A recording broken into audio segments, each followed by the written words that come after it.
Shalom and welcome once again to Elders of GMS. My name is Elder Tahar. To my left is Elder Reup. And we also have the researcher with us, as usual, Elder Gabar. Today's topic is a continuation of the title, an in-depth focus on the tribes of Israel, or in-depth focus on the Israelites, but we're going to focus on the tribe of Ephraim and the tribe of Issachar. So the actual title is an in-depth focus on the tribes of Ephraim and Issachar. All right? And we're going to go right into it. And we got some video clips to go with the scriptures and the information that we have here. What I want to do is I want to go right to the point. Let's go to the book of Hosea. And we're dealing with the tribe of Ephraim. Let's go to the book of Hosea, the 7th chapter. Matter of fact, you know what? Start at Genesis. Genesis 49, verses 22 to 26. But start at the first verse and then jump right down to the 22nd verse. As we know, the tribe of Ephraim, according to the breakdown of Ariah, Elder Ariah, High Priest Ariah, which now he's got them spirits on him right now, you know, and you know, Lord willing, he'll come out of that nonsense that he's in. But the Most High, you know, worked on him to bring these breakdowns of these tribes out, because Abba knew that they were of the tribes, but he didn't know how to put them together. Ephraim, you know, Judah, Gad, so forth. And the Spirit, you know, jumped on Ariah many years ago to have him break it down. So we're just going back on it because a lot of you brothers out there, you know, you put the sign together, you know, and you say Ephraim is the Puerto Ricans and so forth. But a lot of you don't really know the full breakdown. You might have watched videos made by other Israelites breaking it down, whether you watched their whole series or not, and they went off on certain key points. Like, for example, Nathaniel 7, Nate Satan, and Bunyamin have made a series, and they went off here and there. Okay, so we're just basically going back into the breakdowns. All right, this is considered basics, but it's really a complicated subject. All right? All right, go ahead, Art. Genesis chapter 49, verse 1. And Jacob called unto his sons and said, Gather yourselves together, that I may tell you that which shall befall you in the last days. Yeah, and as we know, the last days started 2,000 years ago. If you go to Hebrews, the 1st chapter, it'll tell you that. When the Lord came on the scene, that was the beginning of the end of this system. Because it started off as a Roman Empire, and this is the last leg of the Roman Empire. Even though they don't call themselves the Roman Empire, you know, if you go to their school system, they teach you what? Roman numerals, Greek mythology, because the Romans came out of the Greek Empire. That's why certain scholars call it the Greco-Roman Empire, because the Romans adopted things from the Greeks, and they were all Edomites any damn way. Okay? Go ahead. Gather yourselves together and hear, ye sons of Jacob, and hearken unto Israel your father. Now jump down to the 22nd verse. Verse 22. Joseph is a fruitful bow, even a fruitful bow by a well. Now let's deal with Joseph. Now Joseph is Ephraim. Now how can we prove that? We can go to two scriptures right quick. The first one is in Numbers. The second one is in the first one is in Numbers chapter 1 verse 32. And the second one is in Ezekiel, the 37th chapter. All right? All right, let's go to the first one, which is Numbers.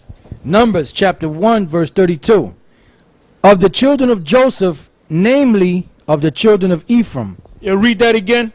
Of the children of Joseph, namely of the children of Ephraim. That's right. So when you come across that word Joseph, it's really talking about Ephraim. All right? Now go from there to the book of Revelation, the 7th chapter. Then we're going to jump back to Ezekiel, the 37th chapter, right? So let's go to Revelation the 7th chapter, and let's start from the very top. Revelation chapter 7 and 1. The key point starts in the 4th verse where it goes into the tribes, 12,000 out of each tribe, but I want to start from the very top. Revelation 7 and 1. And after these things I saw 4 angels standing on the 4 corners of the earth, holding the 4 winds of the earth, that the wind should not blow on the earth, nor on the sea, nor on any tree. And I saw another angel ascending from the east, having the seal of the living power. And he cried with a loud voice to the 4 angels to whom it was given to hurt the earth and the sea, saying, Hurt not the earth, neither the sea, nor the trees, till we have sealed the servants of our power in their foreheads. Now that earth that they're saying, hurt not the earth, nor the trees, nor the seas, is talking about over here in America. It's the angels' job to totally destroy this place. All right? If you've been keeping up with the news, you know they got over 10,000 troops and a number of battleships US warships and aircraft with carriers, the U.S. battleship and Israel over there basically surrounding heading towards the Persian Gulf. Iran. So any day now, any week now, could be a couple of days. You could wake up tomorrow morning or the next week. You know, you're getting ready to go to work or whatever you do Monday morning or Wednesday or whatever, and you know, breaking news. You know, war has been declared against Iran by the U.S. and Israel. All right. And now when right, they already say what you're gonna say. Obama already signed the order to go to war with Iran, and they said that this is the first time since World War II that Congress has declared war on any country. So you know, we're almost out of here, man. There's basically 2 principal last prophecies, that and the chip, the mark of the beast. All right, go ahead, read that again. Right, it says, saying, Hurt not the earth, neither the sea, nor the trees, till we have sealed the servants of our power in their foreheads. And I heard the number of them which were sealed, and there were sealed 144,000 of all the tribes of the children of Israel. Now you notice it said all the tribes of the children of Israel, because there's a big controversy with the tribe of Dan. But who's speaking here? When you go to Revelation, the 1st chapter, this is given to John by Yahweh, by Hashem Yahushai, by Yahushai himself. So if he knows what's what, if anybody knows what's what, it has to be him. Go ahead. Of the tribe of Judah were sealed 12,000. Of the tribe of Reuben was sealed 12,000. Of the tribe of Gad was sealed 12,000. Of the tribe of Asher was sealed 12,000. Of the tribe of Naphtali was sealed 12,000. Of the tribe of Manasseh was sealed 12,000. Of the tribe of Simeon was sealed 12,000. Of the tribe of Levi was sealed 12,000. Of the tribe of Issachar was sealed 12,000. Of the tribe of Zebulun was sealed 12,000. Of the tribe of Joseph was sealed 12,000. Of the tribe of Joseph, now the brother read earlier, Numbers, the 1st chapter and 32nd verse, that Joseph is Ephraim. Go ahead. Of the tribe of Benjamin was sealed 12,000. After this I beheld, and lo, a great multitude, which no man could number, of all nations and kindreds and people and tongues, stood before the throne before the Lamb, clothed with white robes and palms in their hands. Now you read that and you say, well, okay, that's talking about 12,000 out of each tribe, but that multitude is talking about the rest of the nations. We'll go from there to the book of Revelation, the 5th chapter, and start from the let's start up above that. Let's start at the 3rd verse. Okay. Revelation 5 and 3. And no man in heaven nor on earth, neither under the earth. You know what? Start at the top so we can get the full understanding. Revelation 5 and 1. And I saw in the right hand of him that sat on the throne a book written within and on the backside, sealed with 7 seals. That's this word. And it's sealed.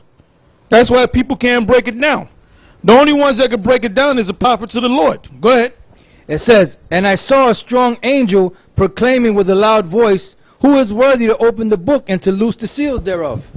And no man in heaven nor on earth, neither under the earth, was able to open the book, neither to look thereon. And I wept much, because no man was found worthy to open and to read the book, neither to look thereon. And one of the elders saith unto me, Weep not, behold, the Lion of the tribe of Judah, the root of David, hath prevailed to open the book and to loose the 7 seals thereof. And I beheld, and lo, in the midst of the throne and of the 4 elders, and in the midst of the elders, stood a lamb as it had been slain, having 7 horns and 7 eyes, which are the 7 spirits of the Most High sent forth into all the earth. No, that's self-explanatory. That's talking about the Lord. He was sacrificed for us. Go ahead. And he came and took the book out of the right hand of him that sat upon the throne.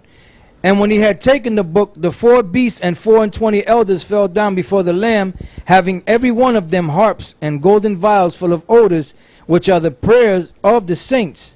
And they sung a new song, saying, Thou art worthy to take the book, and to open the seals thereof, for thou wast slain, and hast redeemed us to God by thy blood, out of every kindred and tongue and people and nation. Hold up. Hold up. Read that again. And they sung a new, for God so loved the world, right? Go ahead. And they sung a new song, saying, Thou art worthy to take the book, and to open the seals thereof, for thou wast slain, and hast redeemed us to the Most High by thy blood, out of every kindred and tongue and people and nation. Now, when the Lord came on the scene, who did he die for? He died for the nation of Israel. So that multitude is talking about the rest of Israel. That's why he told his disciples to go not into the way of the Gentiles. Now you might say, well, what about Cornelius? Cornelius was an Israelite. That's what you don't understand. All right? Give me the book of Matthew 1:21. Matthew chapter 1. Did it say saint in that same chapter? If you read up above that? In Revelation 5. Yeah, the prayer of the saints. Yep. Okay. Hold that verse. St. Matthew chapter 1 verse 21.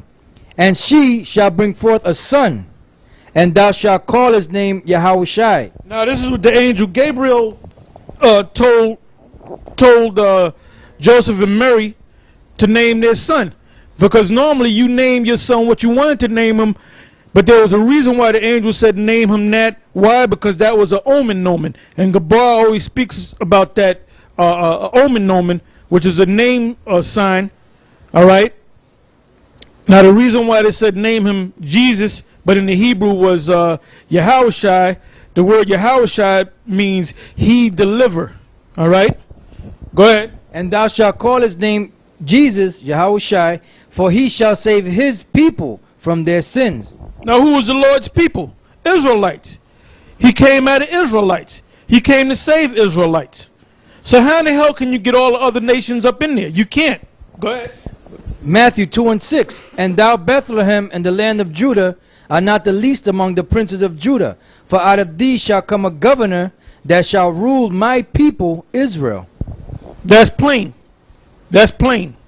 Now let's go back to Revelation, the 5th chapter, where you left off. Focus on the word saints. Okay. Revelation chapter 5 verse 8. And when he had taken the book, the 4 beasts and 24 elders fell down before the Lamb, having every one of them harps and golden vials full of odors, which are the prayers of saints. So it's talking about the saints. Now who are the saints? Give me Psalms 148 and I believe 13 and 14. All right, go ahead. Psalms chapter 148 verse 13. Let them praise the name of the Lord, for his name alone. Now that means that this group of people know the name of the Lord. Okay, go ahead. Let them praise. Because that's the key to the Lord, knowing his name and his son's name. You can't just go straight to the Lord. You got to go to the Lord through his son. So you have to know his name. That's the key that unlocks the door, so to speak. So if you don't know the name, the Most High is not going to listen to your prayers. Go ahead. Let them praise the name of the Lord, for his name alone is excellent. Why do you think the word name, the word name is in the Bible so much? Because a name is important. You got these guys saying you can call them anything you want. You can call them Yo Play Yogurt. You got Nate Satan teaching his people under him that the name is not important, or he's giving you the wrong name. Philosophies of the world. Yahweh, Another man, Yahshua. another woman, founded on lies. Go ahead. Okay. For his Think name contrary alone to is Christ. excellent. Go ahead. His And glory the way is above the he's earth sitting in and the heaven. first and the He way also you would exalted be the above horn that of his because people, when you come to the this praise church- of all his saints, even of the children of Israel, a people near unto him. Praise ye the Lord. Now that's plain, man. So you got people that say that they'll read that verse, but yet come back and say all nations could be saved. The reason why they say that, because they're not men of, give me Amos 3 and 7.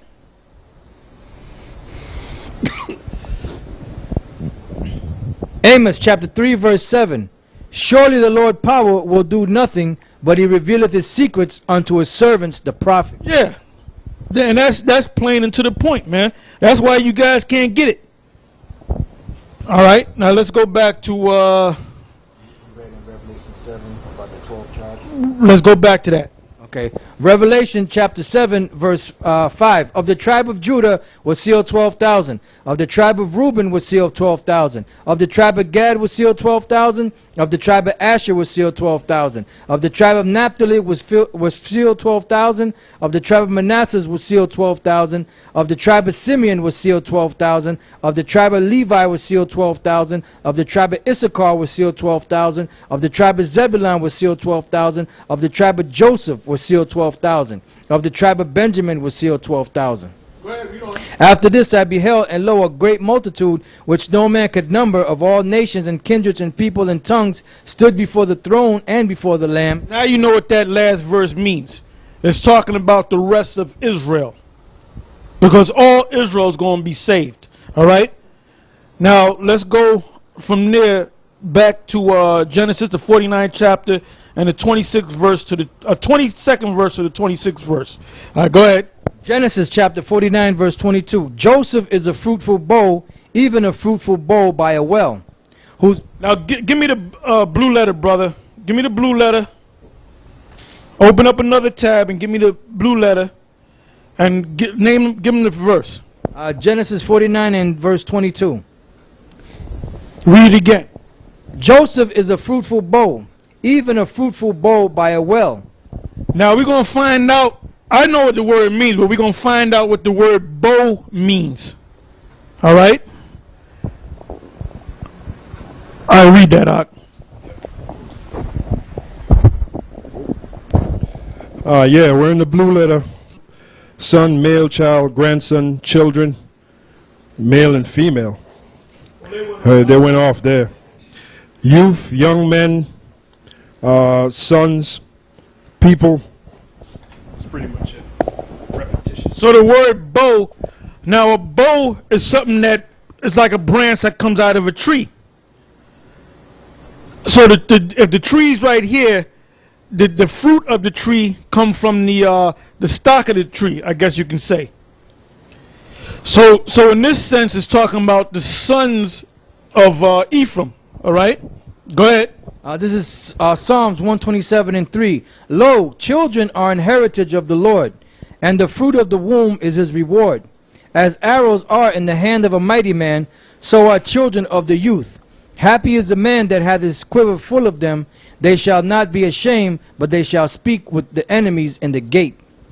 Now let's go back to where we left off in Genesis. Genesis 49 verse 22. It says, Joseph is a fruitful bow, even a fruitful bow by a well. Now, you notice it said Joseph is a fruitful bow. Hence the name Ephraim. Because it's not talking about Joseph the man. It's talking about one of his two sons. He had two sons, Ephraim and Manasseh. Manasseh was the firstborn son. Ephraim was the secondborn son. Now, according to law and custom, the inheritance went to your oldest son. All right? Now, when Joseph went, and you can read the story yourself, when Joseph went before Jacob to get his sons blessed, Jacob put his hand his principal hand, which was his right hand, on Ephraim's head, and Joseph said, "No, that's wrong. That's not the oldest son." But the Spirit was working through Jacob, because Jacob was going to be the principal son. I mean, Ephraim was going to be the principal son out of Joseph's 2 sons. And Ephraim is a bigger tribe than Manasseh. All right? Read that again. Joseph is a fruitful bow, even a fruitful bow by a well, whose branches run over the wall.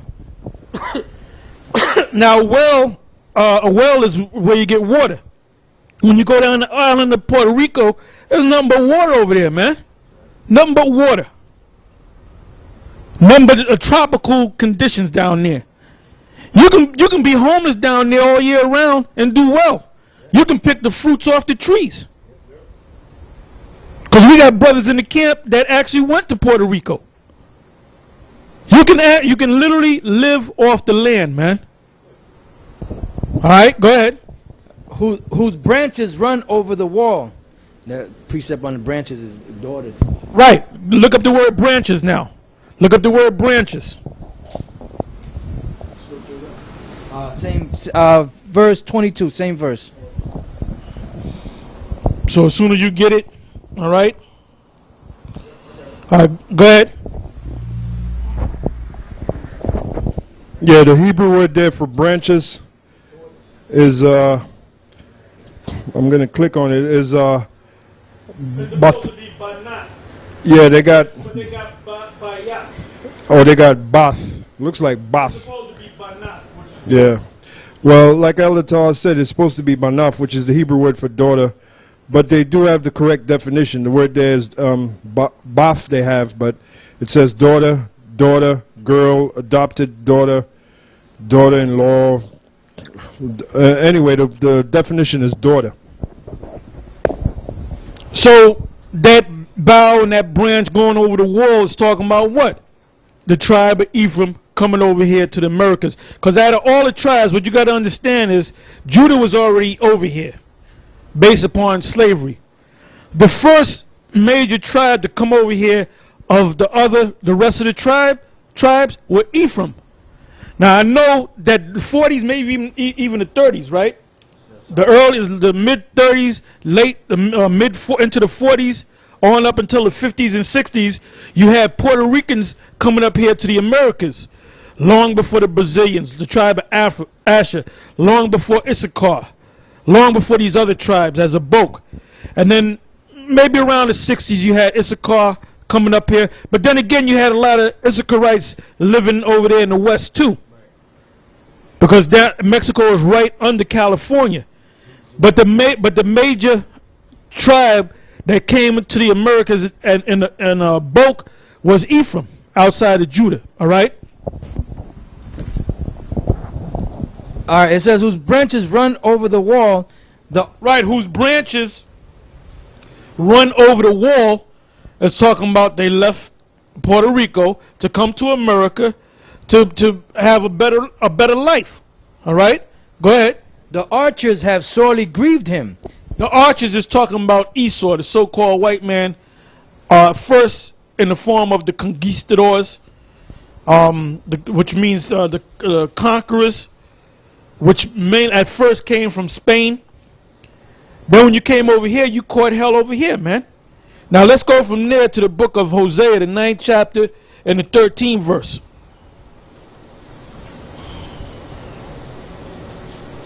And these breakdowns are spiritual, because you can have somebody say, nah, they ain't talking about that, can mean this, because your spirit is not connected to these scriptures and to the Most High, Yahweh Shem Yahweh Shai. That's why a lot of our people is not going to get this, man. They're not going to get this information, because their mind is not open up and their spirit is not open up to receive this. That's why Yahweh Shai told the disciples when he was breaking down that John the Baptist as Elijah, what did he say? He broke it down to him 2 times in Matthew's. 2 different times in Matthew's. And he said, what? In Matthew's 11, I believe it was. He said, if you can receive this. Because not everybody's going to receive it. All right, go ahead. Read this real quick, Elder. This is Romans 11:7. What then? Israel hath not obtained that which he seeketh for, but the election hath obtained it, and the rest were blinded. Yeah, so you can't, if the Most High deem you to be blind to this knowledge, guess what? You're gonna stay blind. You can't make yourself get this word. Okay? And a lot of you brothers that when you first saw us on YouTube, you got into it and then you went the right route and you set up camps, you learned this word, you set up camps and you're out there teaching. But there was some of you guys that got this knowledge, acknowledged that we had the truth, but you brought it out your own way. Okay, you went a different way. You wasn't grounded in. So you got some of those guys that are bucking up against us now because they didn't go through the straight gate. Okay? Go ahead. Hosea chapter 9 verse 13. Ephraim, as I saw Tyrus, is planted in a pleasant place. Puerto Rico is a pleasant place. Go ahead.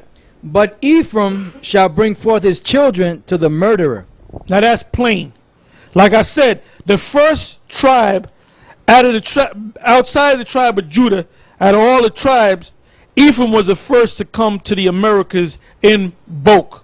Just like Judah came to the Americas, was brought over here against his will, and to serve him in America in bulk, Ephraim was the same way. Okay? Because you have Ephraimites that were born in Puerto Rico that refer to the Ephraimites that are in the Americas, mainly New York. Because a lot of Ephraimites came to New York. A lot of Ephraimites went to Chicago, certain major cities, to get work. Now you got Ephraimites that moved down to Florida. You got a lot of Ephraimites down there in the South.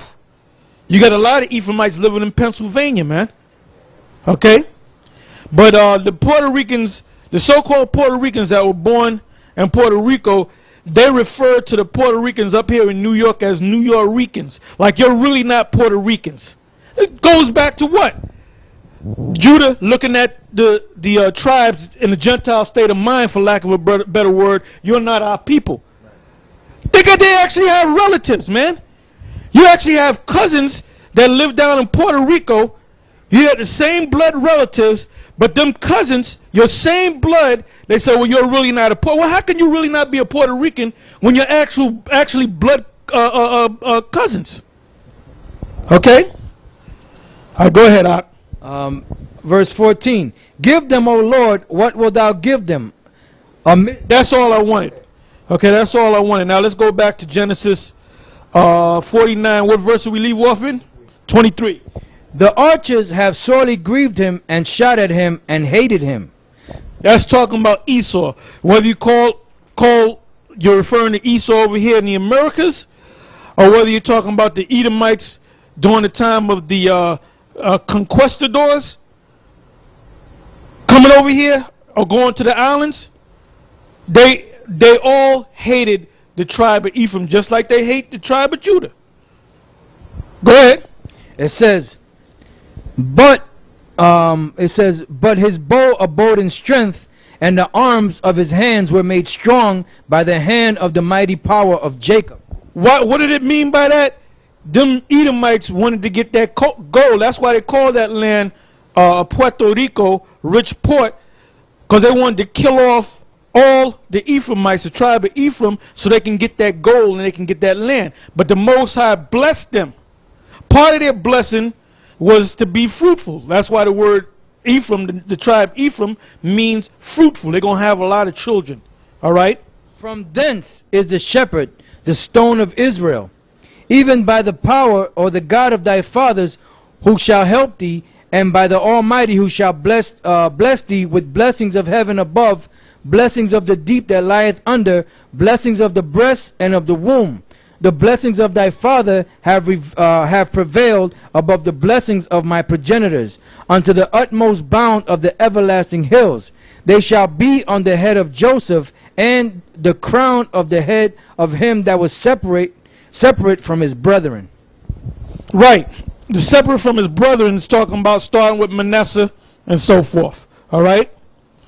Now let's go from there. What verse did you just read? Verse 26. Okay, that was verse 26. Did you finish verse 26? Okay, now let's go from there to Hosea, the 7th chapter, and we're going to read the whole chapter. Go ahead. Hosea chapter 7 verse 1. When I would have healed Israel, then the iniquity of Ephraim was discovered, and the wickedness of Samaria. For they commit falsehood, and the thief cometh in, and the troop of robbers spoileth without. That's some Edomites, like I said earlier. Go ahead. And they consider not in their hearts that I remember all their wickedness. Now their own doings have beset them about. They are before my face. They make the king glad with their wickedness, and the princes with their lies. They are all adulterers, as an oven heated by the baker, who ceaseth from raising after he hath kneaded the dough until it be leavened. In the day of our king the princes have made him sick with bottles of wine. He stretched out his hand with scorners, for they have made ready their heart like an oven, whilst they lie in wait. Their baker sleepeth all night, in the morning it burneth it. Now let's go back to he stretched out his hand with scorners. Go ahead. Alright, it says, in the day of our king, the princes have made him sick with the bottles of wine. He stretched out his hand with scorners. The bottles of wine is talking about these philosophies. The number one philosophy that they drunk on is Roman Catholicism. Heavy. Okay? Go ahead. For they have made ready their heart like an oven, whilst they lie in wait. Their baker sleepeth all the night, in the morning. Go back to scorners. Okay. In the day of our kings, the princes have made him sick with bottles of wine. Roman Catholicism, number one. Go ahead. He stretcheth out his hand with scorners. He stretches out his hand with scorners. That's why you don't see too many Ephraimites in the camp, man. It's a rare thing that you see Ephraimites in the camp. You see some of them starting to come in now. But a lot of times when we're speaking, right, you might see a Jake or Edomite buck up against what we're saying. Then some simple ass Ephraimite will come up and he'll join hands. Yeah, them guys ain't right. We got to love every damn body. That's what that's talking about. Go ahead. Because they love the hell out of Caesar. They love Caesar more than Caesar loves his damn self, man.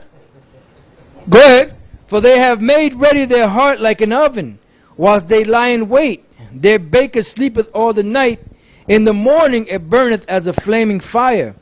They are all hot as an oven, and have devoured their judges. All their kings are fallen. There is none among them that calleth unto me. Right, if I may say this. Yeah, they ain't calling unto the Lord, man. They're calling unto Caesar Borgia. Go ahead. Well, that was it. They call on the Caesar. They don't call on the Most High, because they believe, because they kind of look a little close to what Caesar Borgia looks like. They want to call on that name.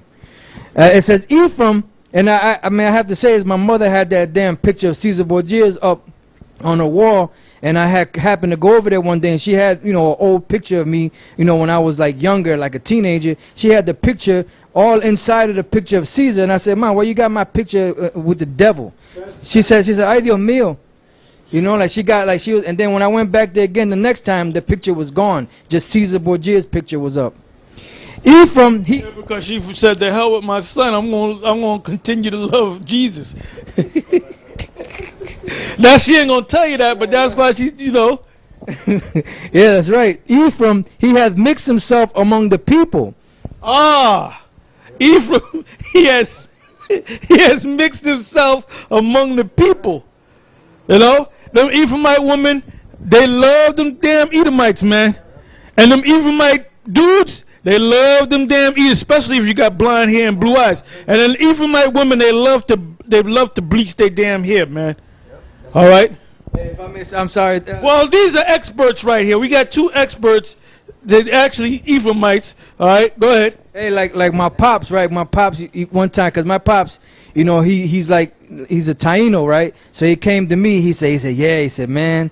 He said, this is when I was like a little boy. Like, well, actually, I was like a teenager. He said, man, them blonde hair and blue eyed women. He said, you know, well, actually, he just said blonde hair women. He said, wow. He loved them damn Edomite looking women, man. Because my mother, she has like dark hair. She's like, you know, she's fair skinned like me. She has I think her natural color of her hair is black, but she would always dye it blonde, you know, basically because of my father. You know, it says Ephraim, he hath mixed himself among the people, Ephraim is a cake not turned. Right, so that basically what that means is like you cook a pancake or a cake on one side, but you don't flip it. The one side is going to be dark, and the other side is going to be light. And that's how the tribe of Ephraim is. You have some dark and some light. Because not all the tribe of Ephraim is light-skinned.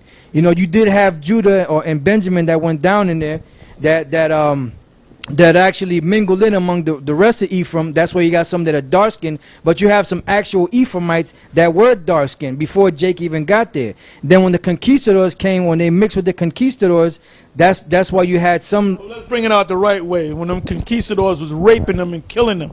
Right. But... That's when they started getting lighter, and then some of the darker Ephraimites, they started getting with the lighter women, and then that's with a whole big yeah, because they hated their black skin. And then another thing, if you a dark Puerto Rican, the lighter skinned ones shun you, man. Right. You know, like you got a curse on you. I know that for a fact. All right. Yeah, that's just like Jake up here. You always had the dark-skinned Jakes fighting against the light-skinned Jakes. It's the same thing down there. Ephraim, he hath mixed himself among the people. Ephraim is a cake not turned. Strangers have devoured his strength, and he knoweth. The strangers is the so-called white man, Esau. Go ahead. It says, strangers have devoured his strength, and he knoweth it not. Yea, gray hairs are here and there upon him, yet he knoweth not. That's right. There was one time I was speaking on Fordham Road years ago, and I was breaking down the tribe of Ephraim, because up there on Fordham Road, you have a lot of Ephraimites, right? So we would always kind of go into the breakdown of Ephraim, because we had Ephraimites in front of us. So there was one guy, grown Ephraimite dude, so he was listening to the scriptures, right? And you can see he was smirking about it. And then when I got to that verse right there, gray hairs are here and there upon him, and he had gray hairs here and there upon him. And when I read that, his eyes popped open. And I said, Poppy, you tell me you're not an Ephraimite? And he kind of stood there, but eventually he walked down the street. All right? Go ahead. And the pride of Israel doth testify to his face. And that's us. We testify to their face. Tell them that you are of the tribe of Ephraim. And they buck up against it. Remember we read about the part about the scorners? Yep. They join their hands with the scorners. Go ahead. And they do not return to the Lord their power. No, they want to go back and worship Caesar, man. And there's one Ephraimite woman. We was on Wall Street, right? And well, we've been all over the place. I've been all over the place. I've been to so many different places speaking, out on the highways and the byways. Unlike some of you cats out there. We used to go to Wall Street Gabar, you was with me and other brothers. We used to go out there 4 times. The Most High freed us up at one point where we didn't even have to work, because people kind of, people that would listen, they would kind of give money, so we were kind of making money that way. So we didn't have to work at a certain point. We were blessed on that level, and we were going out like 4 to 5 days a week. So all during the week we would go out, and then on the weekend we would go out, right?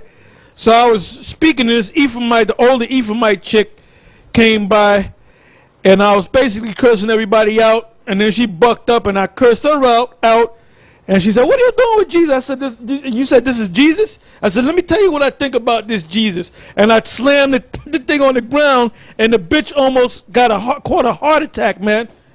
She looked like Fred Sanford, man. Well, as soon as I threw that thing, she said, "I ain't you, it was me." Go ahead. That's how they do, man. I mean, there are sins into that Caesar Borgia bullshit, man. Now Issachar, they into that shit too, but at least they'll make a Issacharite version of Caesar. It don't look nothing like Caesar. It just look like an Issacharite, you know. He might have a feather tip to the side, man. You know, with a woman in his arms. Go ahead. And the pride of Israel testifieth to his face, and they do not return to the Lord their power, nor seek him for all this. Ephraim also is like a silly dove without heart. Yeah, Ephraim is known for their silliness, man. Go ahead. They shall call to Egypt and go to Assyria. When they shall go... Egypt to Assyria is really talking about Puerto Rico to America, because Assyria and Egypt are spiritual terms for America. All right? So they went from one part of America, because in Puerto Rico you can get welfare, you can get the Social Security, you know. You don't need a passport to go to Puerto Rico, because it's it's basically almost like a state. It's not exactly a state, but it's almost like a state. And they actually have a governor down there based upon this system up here in America. All right?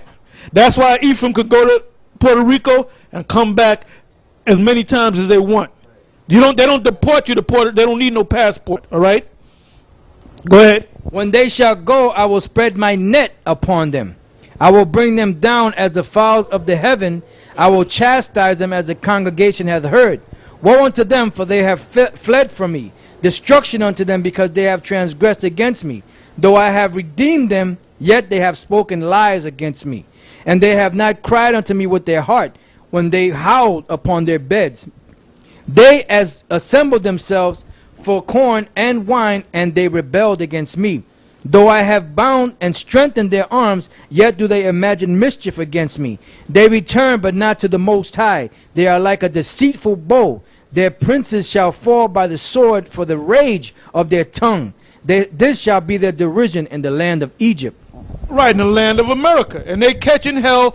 They figure they're going to come over here to receive a better life. And they basically living just like Judah. All right? Living in the ghettos, man. All right, now let's go from there to the book of Hosea, the 4th chapter, and the 17th verse. And then immediately from Hosea 4, verse 17, go to Hosea 8 and 4. All right, go ahead. All right, Hosea chapter 4, verse 17. Ephraim is joined to idols. Let him alone. Now that's plain, man. You see an Ephraimite, they'll have in their car about 50 saints in their damn dashboards, man. They'll have saints in the back of their daggone car. You go to their house, you can call that house or that apartment the Caesar Borgia Museum. Like my wife's mother, she got about 50 Caesar Borgias all throughout the house, in the damn bathroom, in the kitchen. When you open up the refrigerator, Caesar, there's a picture of Caesar up in there. All right? In the drawers, you open up the drawers to get some socks, Caesar's head will pop up.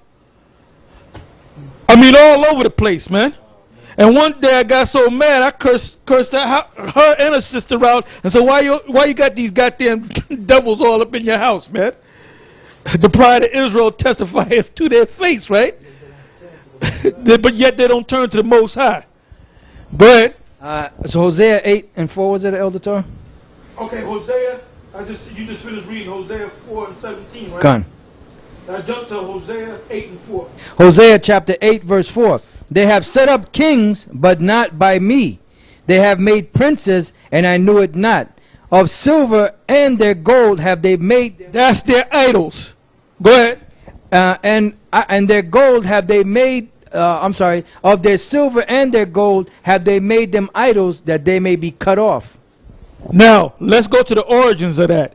Give me the book of 1 Kings, the 12th chapter, the 22nd verse to the 28th verse. Like I said, another thing. This is the only tribe that has a car that the headlights got Caesar Borgia on the damn car, man. I mean, I don't know how it is out in them other states, man, but in New York, you can tell an Ephraimite by the idols. He got the American flag hanging off the back of his damn car. With the Puerto Rican flag. I'm sorry, the Puerto Rican flag I meant to say. At night when he puts them damn headlights on, you got a beam of 2 Caesar Borgias looking at your ass. So tell me that they ain't into idol worship, man. Heavy. Go ahead. And then them other tribes got into that idol worship stuff because they were following Ephraim. All right? Go ahead. Verse 22, right? 1 Kings 12 and 22. But the word of the Most High came unto Shemaiah, the man of God, saying, Speak unto Rehoboam, the son of Solomon, king of Judah, and unto all the house of Judah and Benjamin, and to the remnant of the people, saying, Thus saith the Lord, You shall not go up, nor fight against your brethren, the children of Israel. Right. Now this is talking about that split during the time of Rehoboam and Jeroboam. Now the prophet came to Jeroboam, ripped his garments off and ripped it into 12 pieces, and said, "You're gonna take 10 of them." At that time, that's when Dan was around. All right, you're gonna take 10 of them, and when you go into Levi was scattered among all the tribes. Okay, that's why they said the two tribes, Judah and Benjamin, stayed. That's what the split was all about. But eventually what happened was Jeroboam told all of the Levites to leave the suburbs, and they went back with Judah and Benjamin. So there was 3 tribes on this side, and there was 10 tribes on the other side of the world eventually. Go ahead. Return every man to his house, for this thing is from me. They hearkened therefore to the word of the Lord and returned to depart. Yeah, because there was one king. Now, if you're going to rebel and break off from your king, you're looking to fight these people. You're looking to fight these Israelites that broke off, that showed no fealty to the king. Because Jeroboam sat up like he was a king, and he actually became a king. Because you actually had 2 different kingdoms. Go ahead. According to the word of the Lord. Then Jeroboam built Shechem in Mount Ephraim, and dwelt therein, and went out from thence and built Penuel. And Jeroboam said in his heart, Now shall the kingdom return to the house of David. If this people go up to do sacrifice in the house of the Lord at Jerusalem, then shall the heart of this people turn again unto their Lord. Right. So he was set up to take them away from Rehoboam, which was the son of Solomon. And he was saying, you know what, I got to do something quick, because they might get back in order and go back to following the line of David, King David, and go back to worshiping the Lord. So this is what this guy did. Go ahead. Then shall the heart of this people turn again unto their Lord, even unto Rehoboam king of Judah, and they shall kill me, and go again to Rehoboam king of Judah. Whereupon the king took counsel, and made 2 calves of gold, and said unto them, It is too much for you to go up to Jerusalem. Behold, thy gods, O Israel, which brought thee up out of the land of Egypt. And he set the one in Bethel, and the other he put in Dan. Now, did you hear that? Now, when you go back to the story of the exodus of Israel leaving Mizraim, or Egypt, as they call it today, they had took gold and they had made one golden calf. All right? So you know the story about that. So that shows you when they left Egypt and they was in the wilderness for 40 years, all of them had died off, and their children lived in the wilderness and went to the promised land. So what were their parents telling them? On pushing that golden calf bullshit, saying that really, you know who delivered us? The golden calf. So when he brought that back, that's when they said, oh, we with this guy now. Go ahead. Real quick. This is 2 Kings 17:8. And walked in the statutes of the heathen, whom the Lord cast out from before the children of Israel. And verse 7. For so it was that the children of Israel had sinned against the Lord their power, which had brought them up out of the land of Egypt, from under the hand of Pharaoh king of Egypt, and had feared other gods, and walked in the statutes of the heathen, whom the Lord cast out from before the children of Israel, and of the kings of Israel which they had made. And the children of Israel did secretly those things that were not right against the Lord their power. And they built them high places in all their cities, from the tower of the watchman to the fenced city. And that's plain. So they kept those idols in their heart. All right. So what verse are we in Kings? Verse 30. Okay, you know what? So we got the point on that, right? Now let's go from there to Hosea, the 13th chapter, the 2nd verse, and then immediately jump to the 16th verse. All right, go ahead. Hosea chapter 13 verse 2. And now they sin more and more, and have made them molten images of their silver, and idols according to their own. Right, the two, that's how Jeroboam got them, with those 2 golden calves. Go ahead. Images of their silver and idols according to their own understanding. All of it the work of the craftsman, They say of them, let the men that sacrifice kiss the calves. Let the men that sacrifice kiss the calves. Because they had that calf thing was heavy, man. That was like a drug over them. So that's why. Oh, right. Yep. Yeah, like you got images today. You got the bull of what do you call this? The bull of Stock Jobber, the sacred bull of Stock Jobber. All right. Let's go from there because we read the second verse, right? Now let's jump to the 16th verse. Verse 16. It says, Samaria shall become desolate, for she hath rebelled against her power. They shall fall by the sword, their infants shall be dashed in pieces. Now this is further, which we read earlier, about the conquistadors going to that land. And what do? They try to slaughter them. They try to destroy them as a people. That's why when you go back to Genesis, the 49th chapter, it tells you that the Most High strengthened them, man, and made them fruitful. That these Edomites that hated them couldn't totally destroy them. So the Lord knew exactly what he was doing. Now read that again. Right. It says, Samaria shall become desolate, for she hath rebelled against her power. They shall fall by the sword, their infants shall be dashed in pieces, and their women with child shall be ripped up. Now there's no record of that happening over there in Israel. So obviously Samaria is another name for Ephraim. Ephraim being on this side of the world, the western hemisphere, and this island which they call Puerto Rico. When the conquistadors came in there, there's accounts where they were chopping the woman's stomach open and the baby would fall out, and they would stomp on the head of the baby. But you're going to tell me you want to save Esau, man? It's in his DNA to be the damn devil. He's doing a wonderful job being the devil. All right, you got something in the book? Go ahead. This is the book Lost Tribes and Promised Lands by Ronald Sanders, and it's chapter 14 under Bartolome de las Casas. It says, in his brief relation of the destruction of the Indies, Bartolome de las Casas writes of the massacre at Cholula that, as 5,000 or 6,000 Indians were being put to the sword, Cortés sang this snatch of an old Spanish song. Mira Nero de Tarpeya, a Roma como se ardía, gritos dan niños y viejos, y él de nada se dolía. Nero looked out from Tarpeia at Rome while it burned. The young and old cried out, and he was troubled by none of it. Yeah, so in other words, them Edomites, when they were killing them babies and raping them women and killing them women and killing the men and chopping their head off, they didn't care about it. They didn't shed a tear. But all of a sudden, for some reason, Esau changed. Now he's a good guy. He's one of the good guys now. Just like Hulk Hogan. Hulk Hogan was a bad guy. Then all of a sudden, overnight, he became a good guy.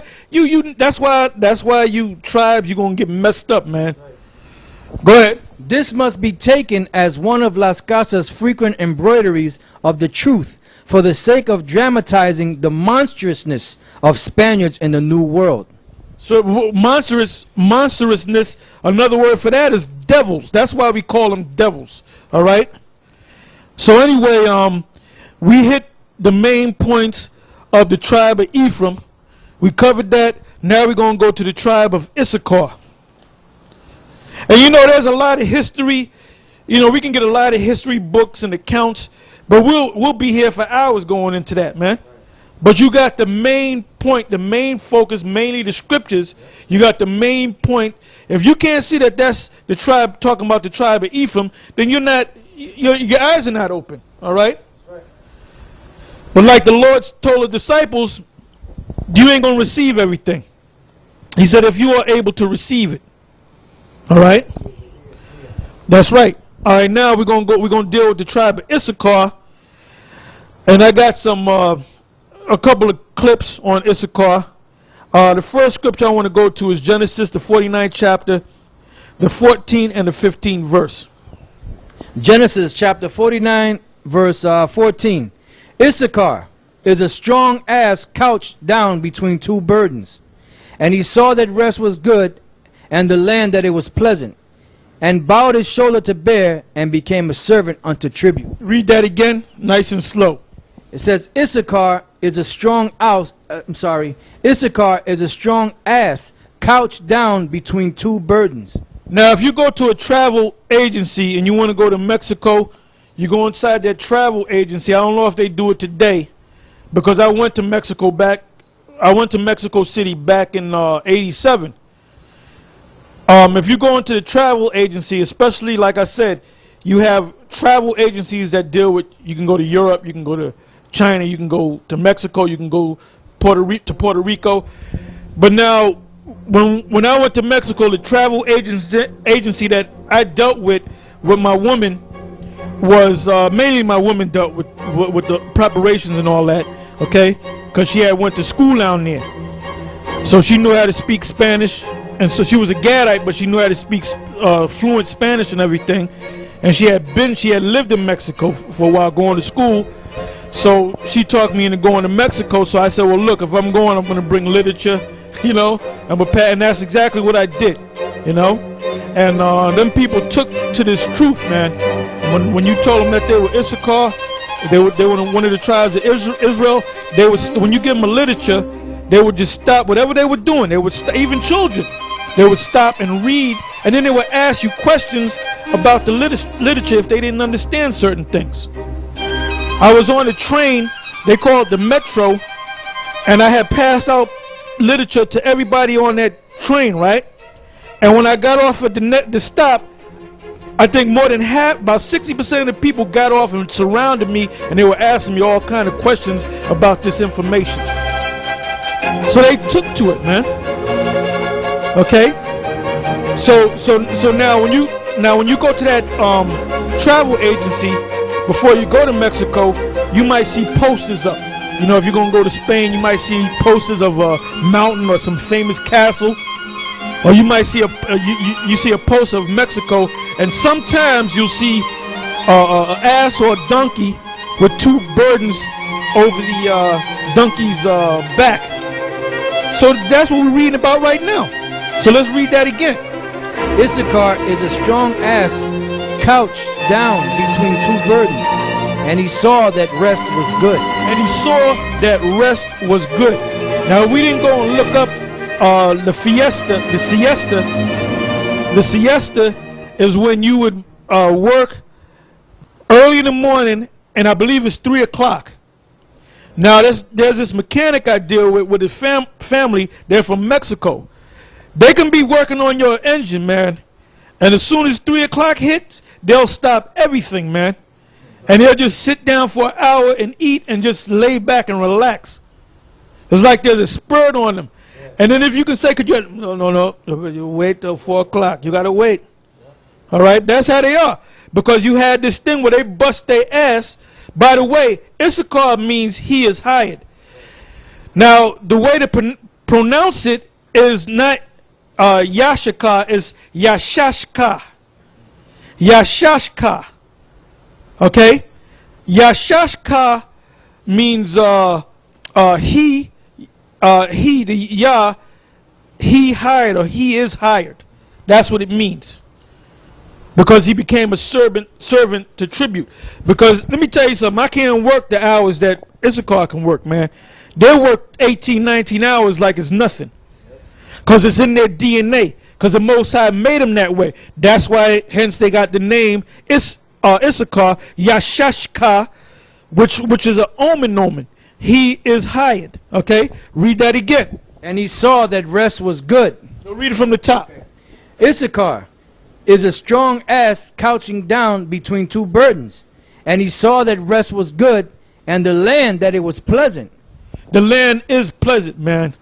When I went down there, the smell of the land, you had palm trees down there.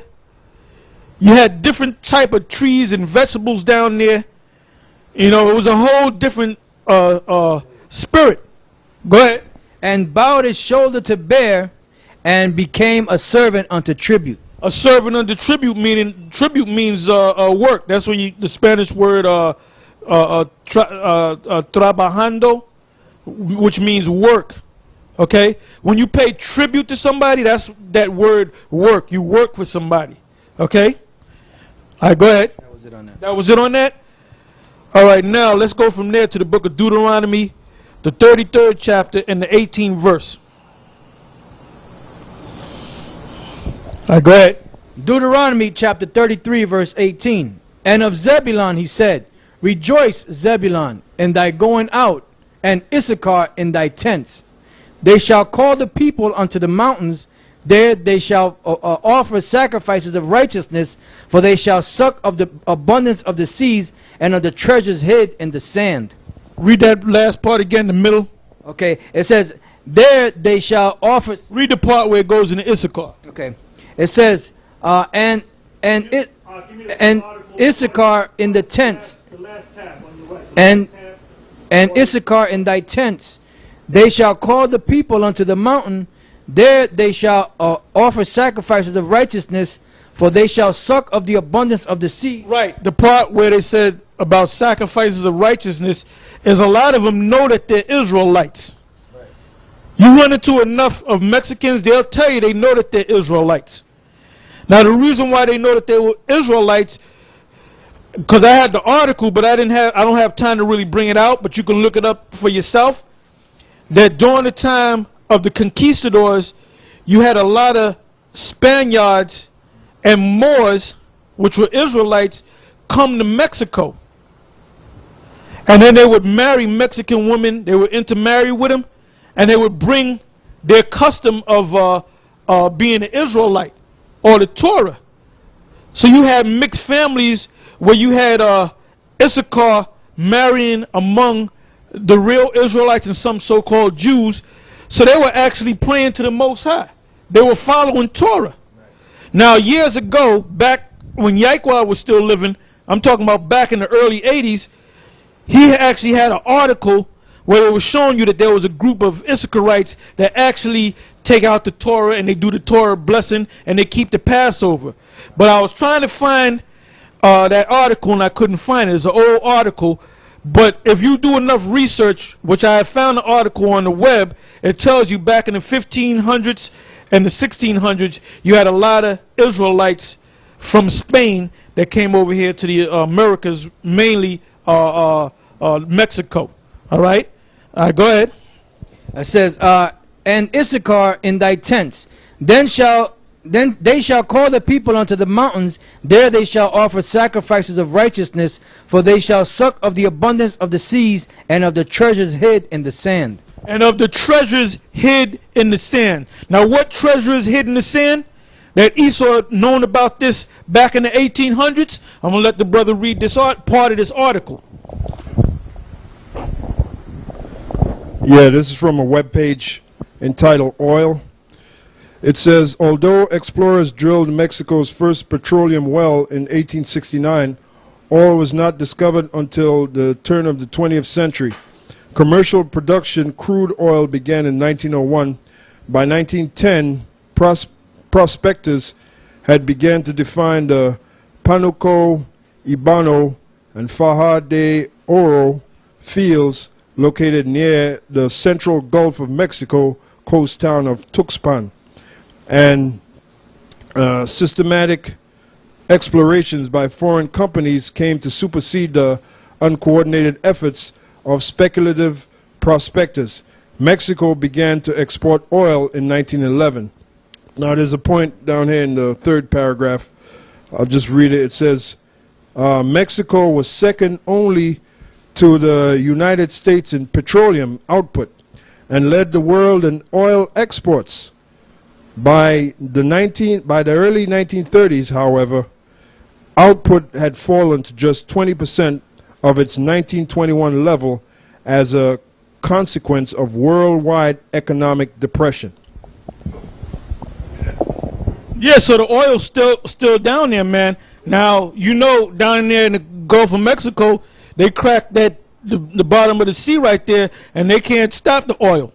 They wanted oil, now they're getting too much damn oil. All right? They want it, so they got it. You got some more?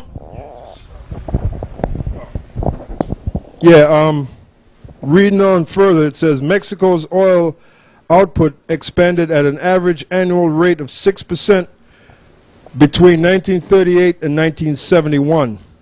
Production increased from 44 million barrels in 1938 to 78 million barrels in 1951.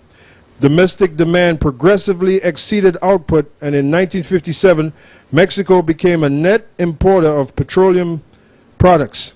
Production rose to 177 million barrels by 1971, with the exploitation of new oil fields in the Isthmus of Tehuantepec. So that's the point. That's right. You got something? Yeah, this is Genesis chapter 30, verse 14. And Reuben went in the days of wheat harvest, and found mandrakes in the field, and brought them unto his mother Leah. Then Rachel said to Leah, Give me, I pray thee, of thy son's mandrakes. And she said unto her, Is it a small matter that thou hast taken my husband? And wouldest thou take away my son's mandrakes also? And Rachel said, Therefore he shall lie with thee tonight for thy son's mandrakes. And Jacob came out of the field in the evening, and Leah went out to meet him, and said, Thou must come in unto me, for surely I have hired thee with my son's mandrakes. And he lay with her that night, and the Most High hearkened unto Leah, and she conceived and bare Jacob the fifth son. And Leah said, The Most High hath given me my hire, because I have given my maiden to my husband. And she called his name Issachar. So that goes back to the omen, name sign. So his name was called, he is hired, and guess what? That was in the spirit, man. Okay? Now, do we read Deuteronomy 33? Okay, so we read that. Now let's go from there to the book of 1 Chronicles, the 12th chapter, and the 32nd verse. Now this is an important scripture because they came out with a movie called 2012, right? And it's based off of the, now get that ready on the tab, brother. You got the first tab, which is, it says something about Maya, and then the second tab goes into it, it follows suit, all right? And there's one of them tabs where it goes into the calendar. I think it's the Mayan calendar, the first one where it goes into the Mayan. It tells you about the calendar and so forth. It's down in there. You just got to find it, all right? But anyway, the reason why they made that movie, or when they made that movie, they based it off of the prophecy of the Issacharites, the Mayans and the Aztecs. And you know what? The Mayans and the Aztecs are right. But it doesn't mean that this man going to go down in 2012, but this man may go down in the next couple of months, in the next 6 months, in the middle of 2011. It could happen in 2012 or a little beyond 2012, but we're right in that time. In other words, we're not going to be here for another 50 years. You see the tension going on around the world, okay? Everything's in place for this man to crumble down, man. You see his bridges going down. He don't have no money. He can't build anything back, man. His society's going down slowly, but then the Most High is going to speed it up by causing them to go over there to Iran and Russia getting involved, and then they're going to have that nuclear war. They're going to have that third world war. So we're right in that time. So anybody that calls themselves being in the Bible that can't see that, then there's something wrong with you. Okay? All right, go ahead, Ak. 1 Chronicles chapter 12, verse 32. And of the children of Issachar, which were men that had understanding of the times, to know what Israel ought to do, the heads of them were 200, and all their brethren were at their commandment. Read that again, nice and slow. And of the children of Issachar, which were men that had understanding of the times, to know what Israel ought to do, the heads of them were 200, and all their brethren were at their commandment. Now go from there to the book of Genesis, the 1st chapter and the 14th verse. I'm sorry, the 14th and the 15th verse. All right, go ahead. Genesis chapter 1, verse 14. And the Most High and the power said, Let there be lights in the firmament of the heaven to divide the day from the night, and let them be for signs and for seasons and for days and years. Read that again slow. And the God said, Let there be lights in the firmament of the heaven. The lights in the firmament of the heavens is the sun, the moon, a greater light to rule the day and a lesser light to rule the night, he made the stars also. So that's what we're talking about. The sun, the moon, and the stars. Go ahead. To divide the day from the night, and let them be for signs and for seasons. Let them be for signs. What's a sign? An omen. Like I don't know if it's today or tomorrow, they had it on the news where they're going to have another, I think it's a solar eclipse. But it can only be viewed in Hawaii. That's a sign. That's a sign that something's getting ready to come. When Moses, before he was born, don't you know the Magi's, the stargazers of Egypt, they knew that there was going to be a deliverer because they saw the stars, the formation of the stars, and they said that Koltep, which is Halley's Comet, came through, and they said a deliverer's coming. Remember before the Lord was born, or when he was born, there was a star that Herod kept in contact with the company of wise men about the star. You can read it yourself in the New Testament. Read it for yourself in the New Testament, and they knew that there was going to be a Messiah, the prophecy of the king of Israel to take down Esau, pursuant to Numbers the 24th chapter, because it said a star shall come out of Jacob. So they knew about the stars, that the certain formation of stars or comets or eclipses. When the Lord was put on the cross, was not there darkness for the space of, I believe it was 3 hours? And it was what, 3 o'clock? I believe it was from 3 o'clock to 6 o'clock. Because they said it was the 9th hour, right? 6 in the morning is the first hour, right? 6, 7, 8, 9, 6, 7, 8, 9, 10, 11, 12, 1, 2. Actually, I mean 6, 7, 8, 9, 10, 11, 12, 1, 2, 3. The 9th hour of the day was around 3 o'clock in the afternoon. He was already on the cross. And what happened? There was darkness. Why? Because there was an eclipse. That was another sign. All right, go ahead. This is the book of Ecclesiasticus, chapter 43, verse 6. He made the moon also to serve in her season for a declaration of times and a sign of... For a declaration of times.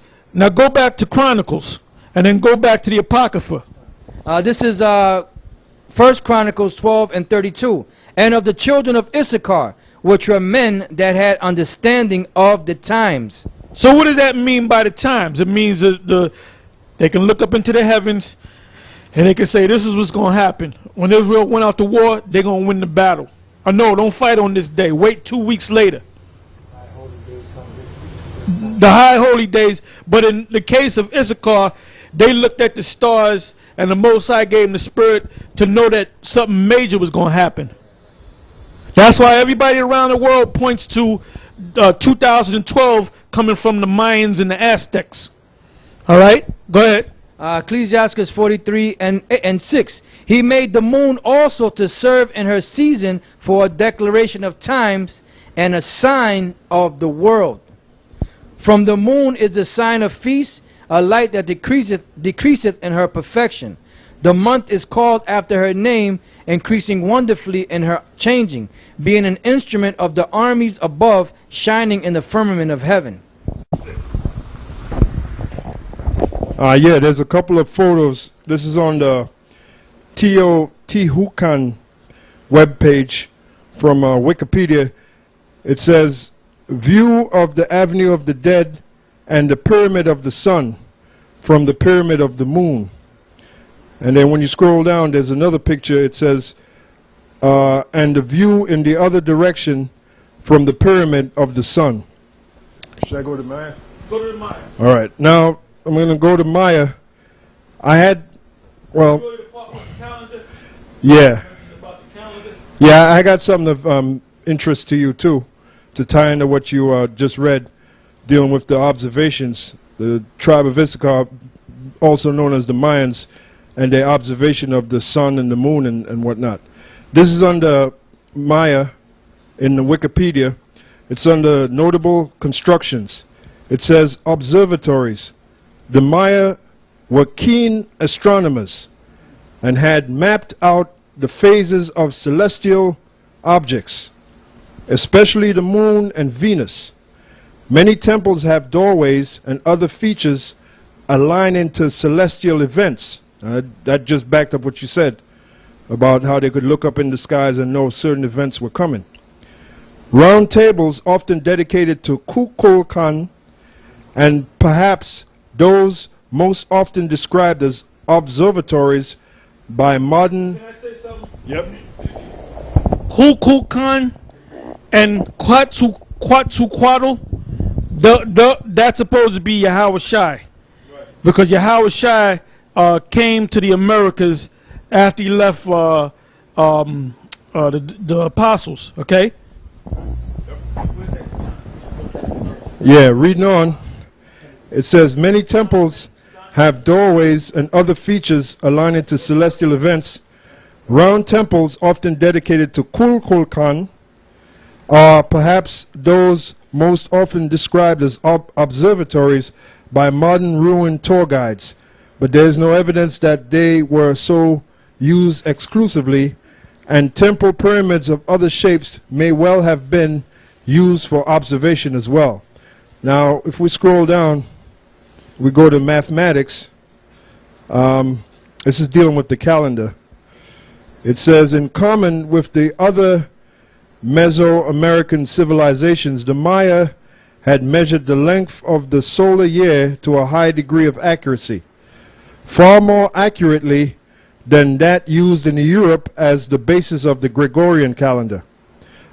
They did not use this figure for the length of year in their calendars.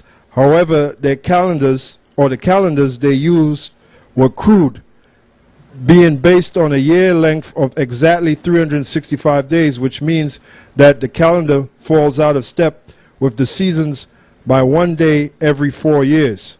By comparison, the Julian calendar used in Europe from Roman times until about 16th century accumulated an era of only 1 day every 128 years.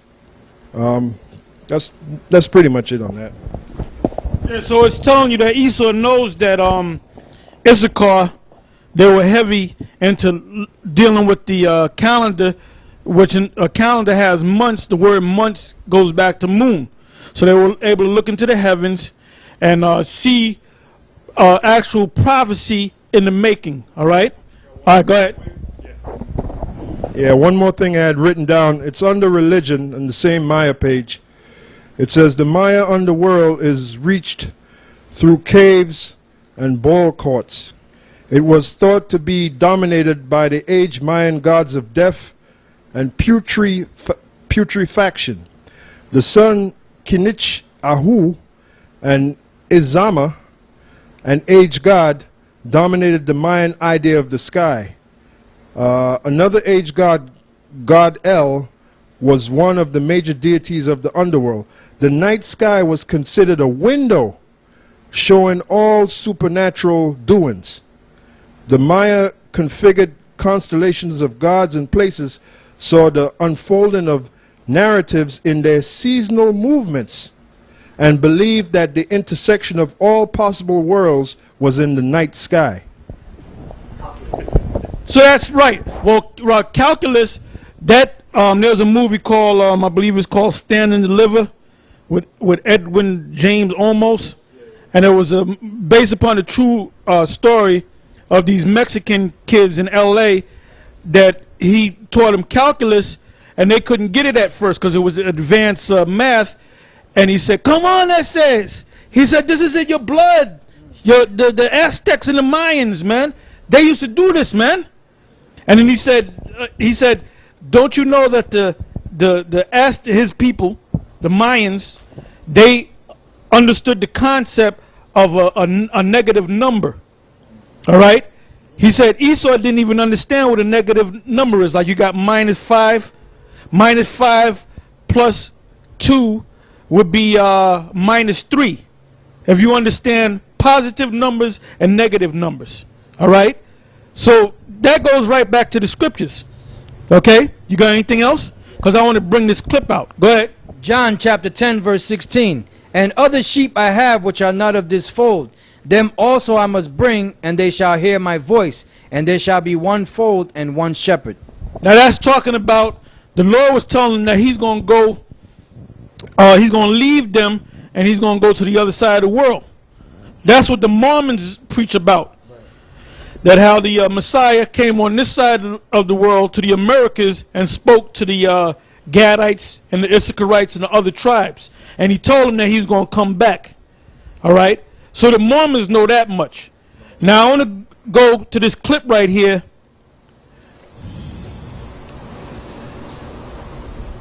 And this is what Esau has to say about the whole Mayan calendar and so forth, 2012.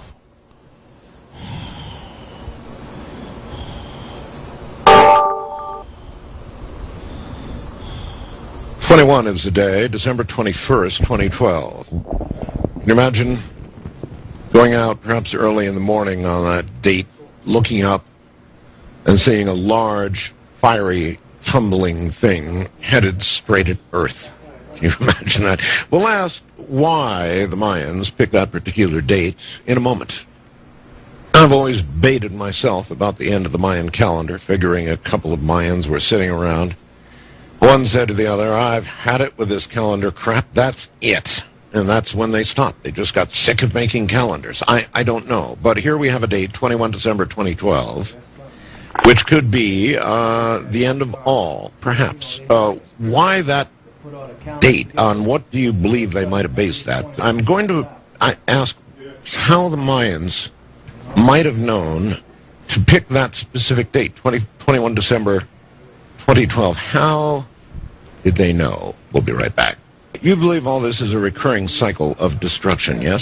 I think we have to be open to the possibility that it's a recurring cycle of destruction, because that's precisely what the ancient myths say, that there is some dark danger that visits the earth periodically over long periods of history. It may go away for thousands and thousands of years. It may be completely forgotten.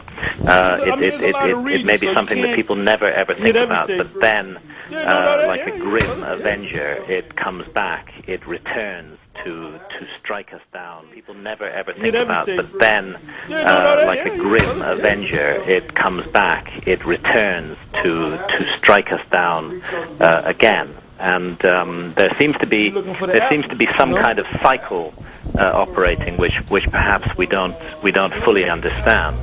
And I suppose the alarming prospect, and the one that should focus our minds and that we should consider seriously, is that this cyclical cataclysm spoken of in the ancient myths and in the traditions just might return in our own time. We should learn the lessons of history, that we should be aware that what struck our ancestors down may return to strike us again today. We could indeed be facing the return. All we have are the memories and the traditions and perhaps the warnings that have been passed down to us by ancient civilizations. And there's no doubt in my mind, very clearly ringing out like a bell, is a warning coming down to us from the past. And do you think one of those warnings was issued by the Mayans? Yes, I do. I think the Mayan calendar is extremely interesting in this respect. And the Mayan calendar does, of course, contain a prophecy which could be interpreted as a prophecy, literally, of the end of the world in our time, certainly of the end of civilization as we know it, and very specific dates. And the date the Maya put on it, translated into our calendar, is the 21st of December, 2012, as of course is very widely known. I think many people in the world today are aware of this ancient warning and slightly spooked by it, and rightly concerned by what it might mean. Now, it's not as simple as that. The Mayan calendar and the ideas that lie behind it are extremely complicated. The Maya were extraordinarily accurate and precise observers of the heavens, and that they had a very clear knowledge and understanding of time and the way that the passage of time affects the positions of the stars in the heavens, and in particular the positions of those stars lying in the background against the rising point of the sun on the horizon on particular days of the year. And what happens on 21 December 2012, and in fact really, as John Major Jenkins points out, we're looking more at a window here rather than a very specific and exact moment, a window of about 40 years. Now I think what's going on here is that the Maya are not saying that that in itself causes the disaster. I think they're saying that that is the marker by which we can recognize the return of the disaster. It's like a clock in the heavens, and their astronomy was so accurate that they were able to predict this event thousands and thousands of years ago. Well, given that date and a 40-year window, our butts are just about hanging out that window now. Our butts are right hanging out of that window now, and I do think that we need to take seriously what the Maya had to say, but that it also involves responsibly studying exactly what the Maya did have to say, and that is a very complicated message, not an extremely simple message. You got, this is about a 10-minute piece, but you got the point. You got the point of this piece right here. Now, you want to say something, Mark? Yeah. You had something to say? Yep. Yeah, this is from the webpage Teotihuacan. Underneath religion, it says, the religion of Teotihuacan was similar to those of the Mesoamerican cultures. Many of the same gods were worshipped, including the feathered serpent, the Aztecs Quetzalcoatl, and the rain god, the Aztecs Tlaloc. The dominant civic architecture is the pyramid. Politics were based on the state religion. Religious leaders were the political leaders. And it's interesting to note that Quetzalcoatl and Kukulkan means basically the same thing, which means the feathered serpent. Right. So now, in the book of Psalm, the 68th chapter, it speaks about the Psalms, the 91st chapter, it speaks about the angels coming down and their feathers, their hands. That's in Psalms 91. That's in Isaiah. That's also in Psalms 68. Okay. Matter of fact, I believe that's in Psalm 68 and 13. Feathered serpent. And then it also speaks when Moses, when they left out of Egypt, the Most High instructed Moses to build this brass serpent, and that serpent was called Nehushtan, which means brass serpent. And the ones that looked up to it, which supposedly represent the Yahweh Shai, the snakes and the serpents wouldn't bite them. But the ones that didn't look up got bitten. All right? Go ahead. Psalms chapter 68 verse. And let me say this. This right here, these classes these shows that you watch are for more scholarly Israelites. You know, we're not focusing this on them guys that just want to hear us call the white man the devil and all that. We're going. This is not this is not entertainment. This is serious study. So if the Most High gave you that serious mind to get into serious topics, well, you in the right place. Okay. All right, go ahead. Psalm 68:13. Though you have lion among the pots, yet shall you be as the wings of a dove covered with silver, and her feathers with gold, with yellow gold. Yeah, because like I said, Kukulkan and Quetzalcoatl means feathered serpent. All right. Now, if you go to the book of Isaiah, the 6th chapter, and start from the first verse, it tells you about the wings, and it tells you about the seraphim and so forth. And the word seraphim means a serpent, or fiery flying serpent. Go ahead.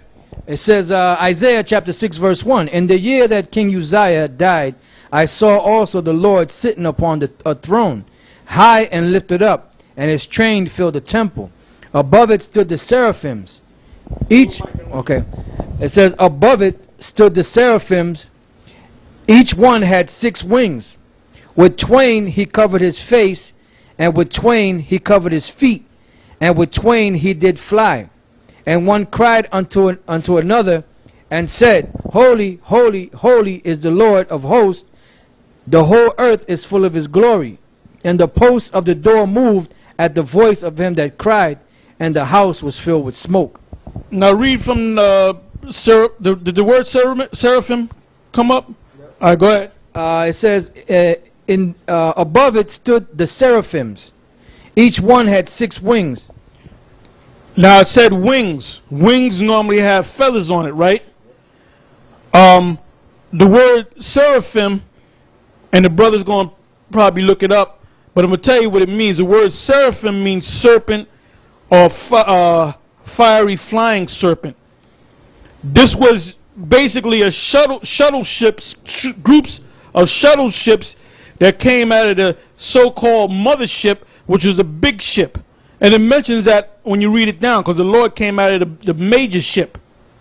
So you had so-called shuttle ships come down. Now, when I went to Mexico back in '87, I went to a museum called Museum of Anthropology. All right? And they had a tour, and they showed that, what was the name of that city? I forget the name of the city that they built where they founded Mexico. There was a prophet or a priest that said, look, when you see the eagle eating the snake, that's where the city's going to be built. And they built the city right there. That's where Mexico City, that was the center of the rest of Mexico, where Issachar dwelt. So in Mexico City, they have a museum called, and it was opened back in I believe it was '64. I went there in '87. That's a famous museum. Now, there's a section of that great city back before Esau came on the scene.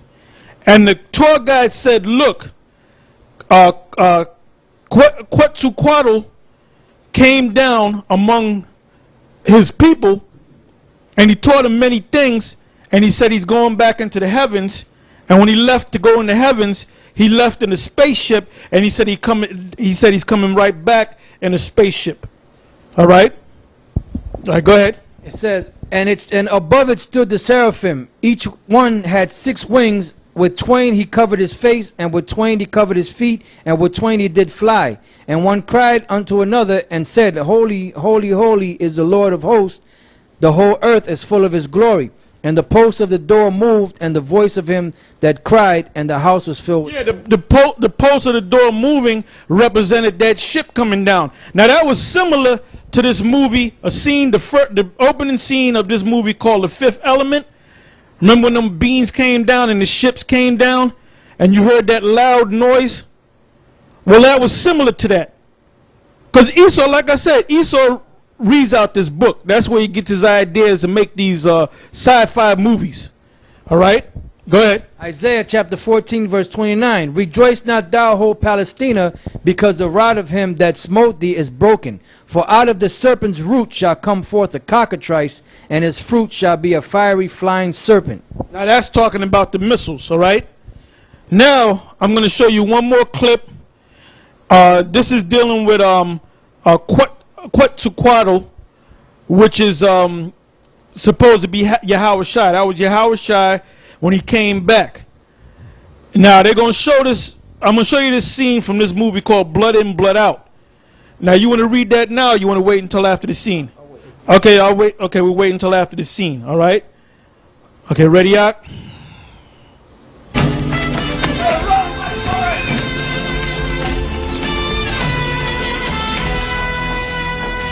Órale, mijo. This is Quetzalcoatl, the great Aztec poet king. That's supposed to be Yahweh Shai, but they made him look Mexican. They gave him a Mexican look. Let's go back to it again.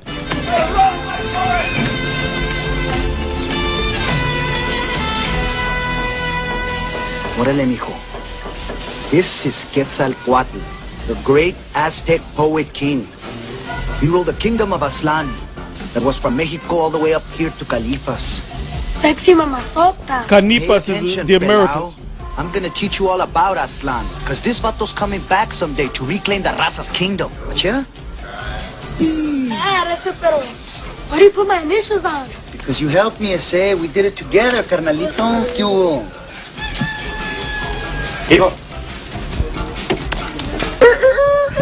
Alright, so let's come back. Let's come back. Now, this is what I want you to go to. Go to the last, I think it's the last tab where it goes into Quetzalcoatl. That's Quetzalcoatl? Yeah. Okay, right. That's what I want you to get. Alright, go ahead. Yeah, this is a web page entitled Was Mexico's God Quetzalcoatl Jesus Christ by Jean D. Matlock. Over 40 years ago, I discovered I could use linguistics to prove the Hindus. It goes into a lot of mess. Scroll down. There's a key point. Criminal of this paragraph. Hold on, Pac. Yep. Okay, this right here. Right here. Okay. All right. Quetzalcoatl himself wore a robe lined with crosses. The idols in the interiors of the temples where he was worshipped were crosses as well as the paintings on the wall. The Borgia Codex shows Quetzalcoatl and other humans crucified with him. I will just present in this article those of Quetzalcoatl and children. And you'll see the pictures, the Borgia Codex. Let me say something on the Borgia Codex. The Borgia Codex was named after the Borgia family because they were the ones that commissioned the conquistadors to come over here to the Americas. They were a part of the whole damn thing, man. And I'm going to say this as a footnote. If you got Showtime on cable coming in 2011, if this double makes it that far, they're going to have a series called The Borgias. All right, and they're going to go deep into how wicked they were as a family. All right? Is there more? That's it? All right. Now, I want you to get me, this book is called They Came Before Columbus. All right? It says the African Presence in Ancient America. Ivan Van Sertima. Okay? And these people, the head of the Olmec, the giant Olmec, that's a Canaanite right there. Because the Canaanites were commissioned and set up by Solomon to go back and forth to the Americas. Because Israel didn't go back and forth to Americas, but they knew that the Americas were here, but they had the Canaanites go back and forth, which were later called the Syro-Phoenicians. And they were known for their navigable skills and so forth. All right? Now, go to that point. All right, this is chapter 5. So, you know, the more we do these shows and bring out this truth, these Edomites can't mess with us, man. We have too much information in the Bible and different documents and so forth. And it's all coming together. And more people are waking up to the fact that they're Israelites. All right? And more people are waking up to the fact that who the so-called white man is, he's an Edomite. And more people are becoming more spiritual and trying to figure out this Bible, and they're stumbling. A lot of them people, they don't come out and tell you, but a lot of them people come on our sites, them Edomites and stuff, and they be watching our videos. All right, go ahead. This is chapter 5 on page 73. It's called Among the Quetzalcoatls. The Quetzalcoatl of the Mexican Valley documents was never blonde or fair, as stated by the friars, but virtually always pictured as black-bearded, and in illustrations had his face painted black. So that's plain, man. So now, like I said, the brother read that paragraph right there, and it mentioned the Borgia Codex. The Borgia family knew about the tribes being over here on this other side of the earth. Right. And the Borgia family, we believe, is reincarnated back as the Rothschilds. So if the Borgias had that information back there, what you think they know now? They know that we're the Israelites. They know that the Most High is getting ready to raise us up, man. You got anything else, brother? I think I Okay, okay. Because we're going to close it out because we gave y'all, we don't want y'all to choke off this information. Go ahead. First Maccabees 3:48. And laid open the book of the law, wherein the heathen had sought to paint the likeness of their images. And that's plain and to the point. All right? And I don't know if the brother has anything of importance. But if he doesn't, okay. Okay, it'll probably be the next show, all right? But y'all brothers and sisters, brothers out there, and some of you serious sisters, the few of you serious sisters, you know, take heed to this knowledge, man. You know, because we're dead serious about this knowledge. And that's why you see so many videos out. You know, you got a lot of guys out there that make videos getting on other guys, and the woman look like that, and she called me, and I try to get with her. This is not, you can do all that bullshit, but we're going to give you straight knowledge, man. We're going to give you straight knowledge. Okay, you want to get serious knowledge? There's only one place to come to dealing with the nation of Israel. That's us. Not because we figured this thing out, but because Yahweh Ba'ashem Yahushua gave us the spirit to figure this thing out. He gave us the spirit to break these scriptures down. And like I said, we're that close to the end of this man's society. Alright? So with that, I'm going to say shalom. Shalom.